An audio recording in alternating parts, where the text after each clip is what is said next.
ተነሳ መስሎ ያሸለመ ተነሳ ታሪክ ሊቀይር ተነሳ ክርስቶስ ተነሳ። በአብ በወልድና በመንፈስ ቅዱስ ስም አንድ አምላክ አሜን። ክርስቶስ ከሙታን ተነስቷል። ሃሌሉያ። የተከበራችሁ የእግዚአብሔር ሕዝብ እንኳን ለ2018 ዓመተ ምህረት የጌታችን የመድኃኒታችን የኢየሱስ ክርስቶስ ትንሣኤ በዓል በሰላም አደረሳችሁ አደረሰን።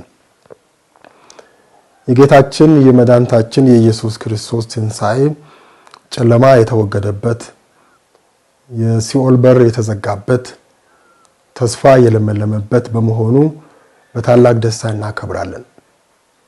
እግዚአብሔር አምላካችን በጌታችን በመድኃኒታችን በኢየሱስ ክርስቶስ ስቃይ፣ ሞት እና ትንሣኤ የሰው ልጅን የማዳን ተግባሩን ምስጢር የገለጠበት ነው።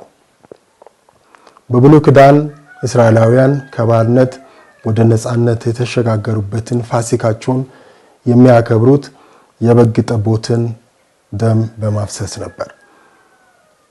በአዲስ ኪዳን ፋሲካችን የሆነው ክርስቶስ ሌላ ደም ሳያስፈልገው ውድ ደሙን በማፍሰስ እኛን ያዳነበት በዓል ስለሆነ ስለዳንን ትልቅ ደስታ ነው፣ ትልቅ ምስጢርም ነው።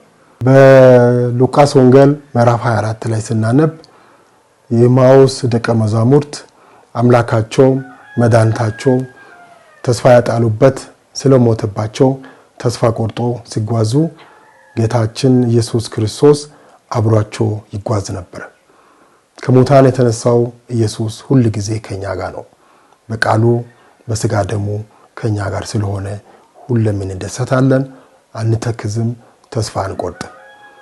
ስለዚህ ይህን በዓል የምናከብረው በታላቅ ደስታ ስለሆነ ይሄ ደስታ ደግሞ ለሌሎች በማጋራት ነው። ያለንን በማካፈል አብረን ስናካፍል ስንደሰት በዓሉ የተሟላ ይሆናል። ለሁላችሁም በድጋሚ መልካም የፋሲካ በዓል ይሁንላችሁ ይሁንልን። አሜን።